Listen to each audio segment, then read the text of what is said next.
Lectura Hablada presenta Cita con la muerte de Agatha Christie.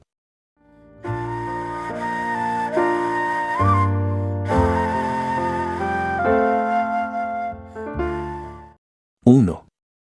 ¿No comprendes que es necesario matarla? La pregunta flotó en la quietud de la noche, dio la impresión de que permanecía un momento inerte en el aire y finalmente se alejó hacia el mar muerto. Hércules Poirot se quedó inmóvil, con las manos en el alféizar y el ceño fruncido. Al cabo, cerró la ventana, impidiendo el paso del molesto aire nocturno. Había sido educado en la convicción de que el aire exterior estaba muy bien fuera de las habitaciones y de que el aire nocturno era terriblemente nocivo para la salud. Mientras corría las cortinas y se dirigía a la cama, sonrió burlonamente. ¿No comprendes que es necesario matarla? Era curioso que un detective como él hubiera oído esas palabras en su primera noche en Jerusalén. Indudablemente, donde quiera que voy siempre hay algo que me recuerda el crimen, murmuró para sí. Su sonrisa se acentuó al recordar una historia que había oído una vez acerca de Anthony Trollope, el novelista. Trollope cruzaba el Atlántico y en el buque en el que navegaba oyó a dos pasajeros discutir acerca de la última entrega publicada de una de sus novelas. Está muy bien, decía uno de ellos, pero debería matar a esa repulsiva mujer. Con una amplia sonrisa, el novelista abordó a los dos hombres. Caballeros, dijo. Les estoy muy agradecido. Iré a matarla enseguida. Hércules Poirot se preguntó a qué debía de obedecer lo que había oído en la ventana. Quizás se tratara de una colaboración en alguna novela o comedia. Todavía sonriendo, se dijo, esas palabras podrían ser recordadas algún día y tener entonces un significado más siniestro. Cayó en la cuenta también de que en la voz había una nerviosa intensidad, un temblor que indicaba alguna emoción profunda. ¿Era la voz de un hombre o de un muchacho? Mientras apagaba la luz de la mesilla de noche, pensó, no me costaría ningún trabajo reconocer esa voz. Acodados en el alféizar de la ventana, con las cabezas muy juntas, Raymond y Carol Boynton tenían la mirada fija en las azuladas profundidades de la noche. Nervioso, él repitió sus anteriores palabras, ¿no comprendes que es necesario matarla? Carol Boynton se estremeció ligeramente. Es horrible. Repuso con voz ronca y profunda. No es más horrible que esto. No, claro. Violentamente, Raymond agregó, no puedo seguir así. No puedo. Tenemos que hacer algo. Y no podemos hacer otra cosa. Si pudiéramos marcharnos, murmuró ella sin ningún convencimiento. No podemos, Carol. Ya lo sabes. El tono de Raymond estaba cargado de desesperación. La muchacha se estremeció. Lo sé, lo sé. La gente creerá que estamos locos por no habernos atrevido a huir. Quizá estemos locos, suspiró Carol. Tal vez. O, por lo menos, lo estaremos pronto. Si alguien nos oyera planear fríamente el asesinato de nuestra madre, sin duda creería que lo estamos. No es nuestra madre. Replicó vivamente la chica. No, no lo es. Hubo una pausa, y luego Raymond preguntó con forzada indiferencia, ¿estás conforme, Carol? Ella respondió con viveza, sí, debe morir. Y bruscamente, perdido ya el dominio de sus nervios, exclamó, está loca. Estoy segura de que está loca. Si no lo estuviese, no podría atormentarnos como lo hace. Desde hace años decimos que esto no puede seguir, pero ha seguido. Hemos dicho, no tardará en morir, pero no ha muerto. Ni creo que muera, a menos que. Con firmeza, Raymond terminó la frase por ella, a menos que la asesinemos. Sí. Carol apoyó las manos en el alféizar. Con fría indiferencia y con tan solo un ligero temblor que revelaba su emoción, su hermano continuó, ¿te das cuenta de que tiene que hacerlo uno de nosotros, verdad? No podemos contar con Lennox ni con Nadine, y no podemos pedirle a Ginny que nos ayude. Carol se estremeció. Pobre Ginny. Tengo miedo. Lo sé. Las cosas se complican cada vez más. Por eso hay que tomar una decisión enseguida, antes de que ella. La muchacha se irguió, echando hacia atrás un mechón de sus cabellos castaños. ¿Tú no crees que esté mal hacer eso, verdad, Re? Preguntó. Con la misma indiferencia de antes, Raymond replicó, no, creo que es como matar un perro rabioso. Es algo dañino y que debe ser detenido. Y solo podemos detenerla de ese modo. De todas formas, nos mandarían a la silla eléctrica, murmuró su hermana. No podemos contar cómo es ella, resultaría demasiado increíble. En parte, todo eso solo existe en nuestra imaginación. Nadie lo sabrá jamás, aseguró Raymond. Tengo una idea. La he meditado bien. No correremos ningún peligro. La chica se volvió bruscamente hacia su hermano. Re, pareces distinto. Has cambiado. Algo te ha sucedido. ¿Cómo se te ha podido ocurrir una cosa semejante? ¿Por qué crees que me ha sucedido algo? Al hablar, él había levantado la cabeza y clavado la mirada en el estrellado cielo. ¿Por qué? Dime, Re, ¿fue aquella joven que encontraste en el tren? No, de ninguna manera. ¿Por qué? Por favor, Carroll, no digas tonterías. Volvamos a nuestro plan. ¿Estás seguro de que es bueno? Creo que sí. Debemos aguardar a que se nos presente la oportunidad. Y, si sale bien, quedaremos libres, todos libres. ¿Libres? Carol soltó un suspiro y miró al cielo. De pronto rompió a llorar convulsivamente. ¿Carol? ¿Qué te ocurre? Es tan hermosa la noche. Si pudiéramos ser como ella. Si pudiésemos ser como los demás en vez de ser como somos, extraños, malos, seremos normales cuando ella muera. ¿Estás seguro? ¿No es demasiado tarde? ¿No seremos siempre raros y distintos de los demás? No, no, no. No sé, Carol, si no quieres. La chica rechazó los brazos de su hermano. No. Estoy contigo. Por los otros, sobre todo por Ginny. Tenemos que salvar a Ginny. Tras un breve silencio, Raymond preguntó, ¿entonces seguimos adelante? Sí. Bien. Te confiaré mi plan. Raymond se aproximó entonces al oído de su hermana y le habló en voz baja. 2. Miss Sarah Kane se hallaba junto a una de las mesas del salón de lectura del Hotel Salomón de Jerusalén, removiendo distraídamente los periódicos y las revistas. Tenía el ceño fruncido, parecía preocupada. El francés alto que entró en la sala la observó un momento antes de dirigirse al extremo opuesto de la mesa. Cuando sus miradas se encontraron, Sarah le dedicó un leve gesto de saludo.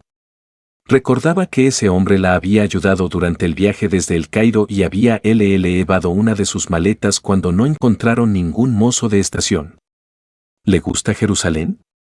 Le preguntó el doctor Gorrard después de que se hubieron saludado. Hay momentos en que me parece terrible, dijo Sarah. La religión es muy extraña. Comprendo lo que quiere decir. Gerard se expresaba correctamente en el idioma de Miss Kane. Se refiere a las luchas que se dan entre las innumerables sectas religiosas. Y los horribles edificios que han levantado. Agregó Sarah. Es cierto. Ella suspiró. Hoy me han echado de un sitio porque llevaba un traje sin mangas, señaló. El Dr. Gerard se echó a reír.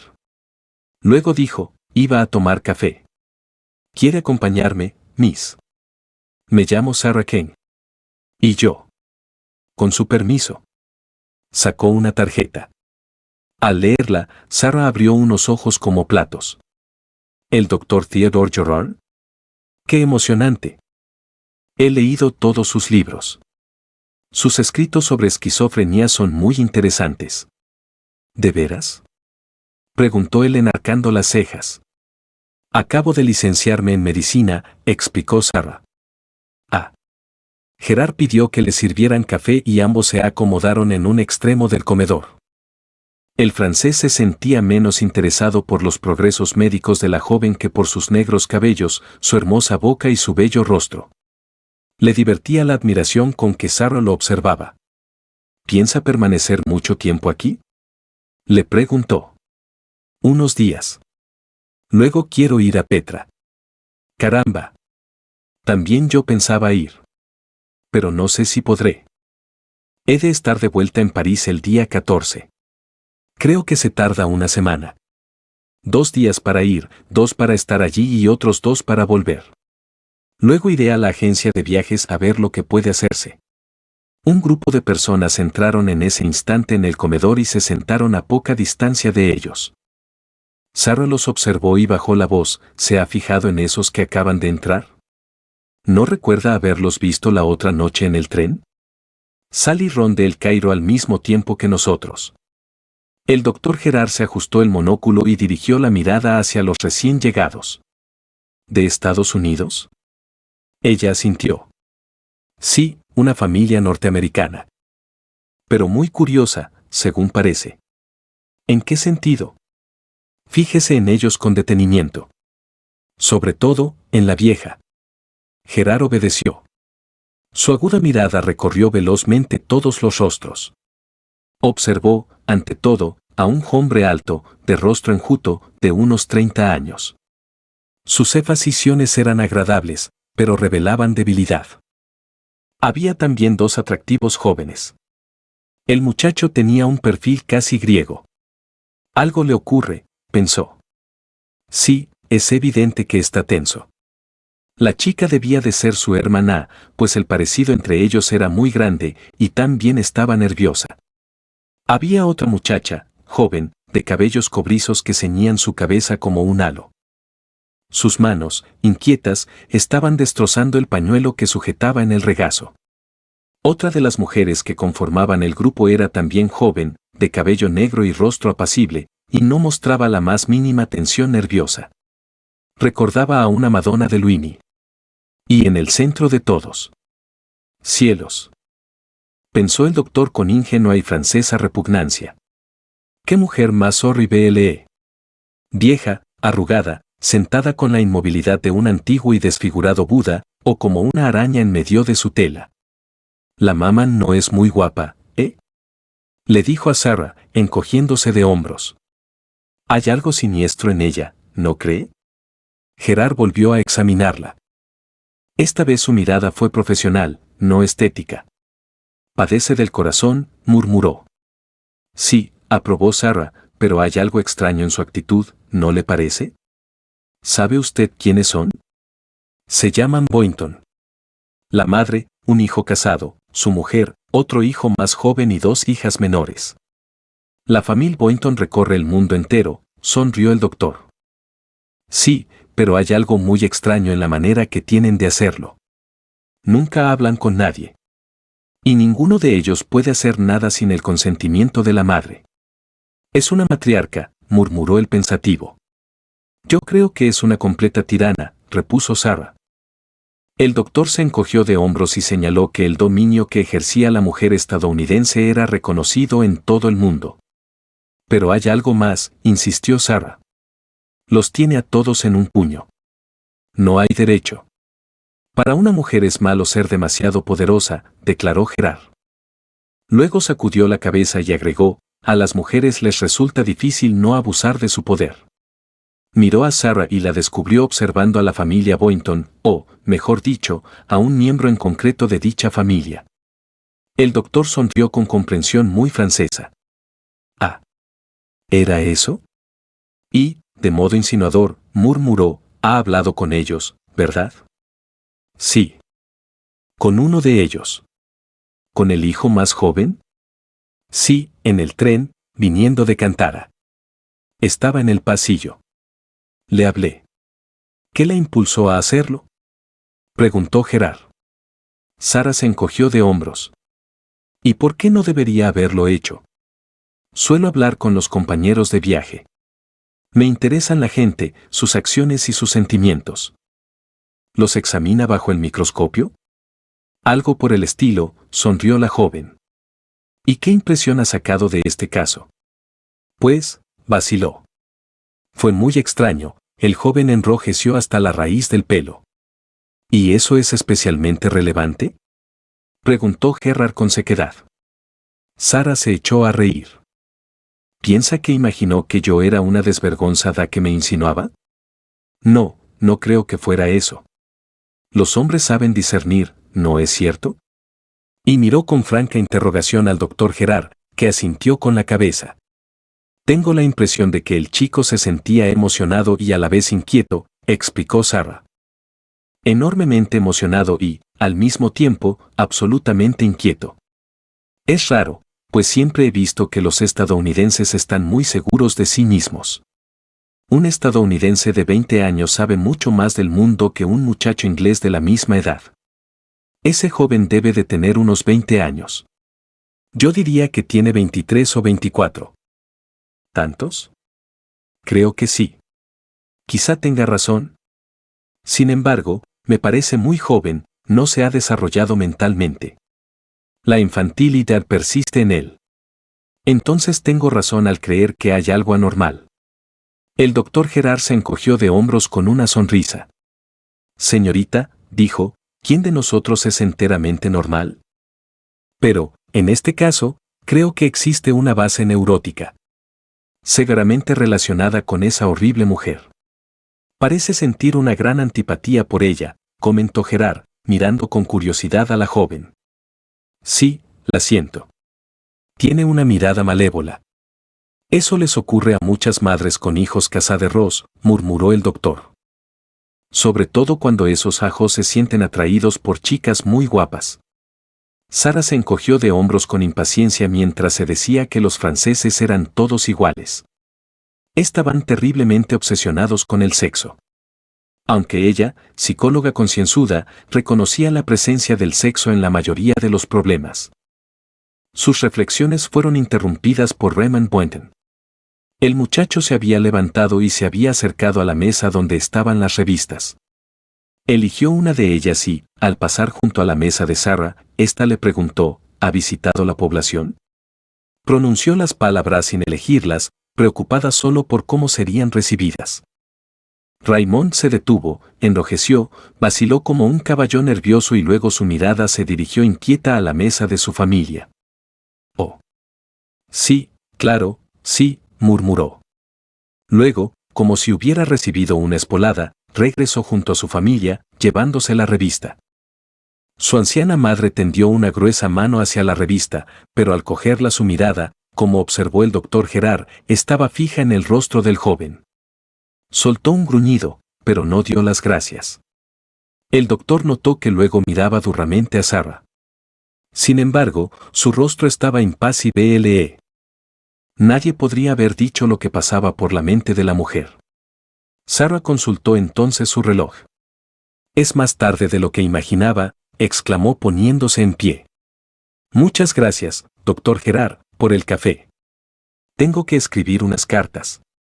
El francés se levantó y estrechó la mano de la joven. Espero que volvamos a encontrarnos, dijo. Desde luego. ¿Irá usted a Petra? Procuraré ir. Sara le dirigió una sonrisa y salió del comedor. Al hacerlo, pasó junto a la familia Boynton. El doctor Gerard, que los observaba, vio como la mirada de Mrs. Boynton se clavaba en su hijo. Este volvió la cabeza, no hacia Sara, sino hacia el otro lado.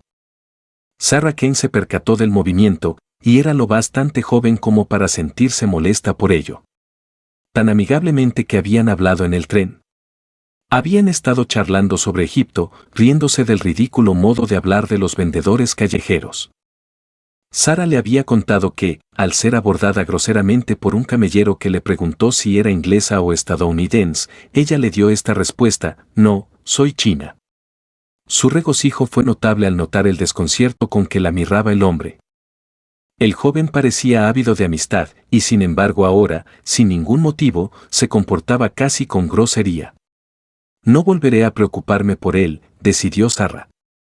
Sin ser vanidosa, tenía un concepto muy elevado de sí misma. Se sabía muy atractiva y no estaba dispuesta a aceptar desprecios de un hombre.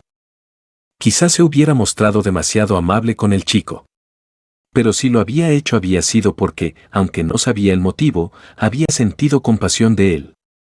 Aún así, Ahora todo apuntaba a que el joven era tan solo un estadounidense grosero.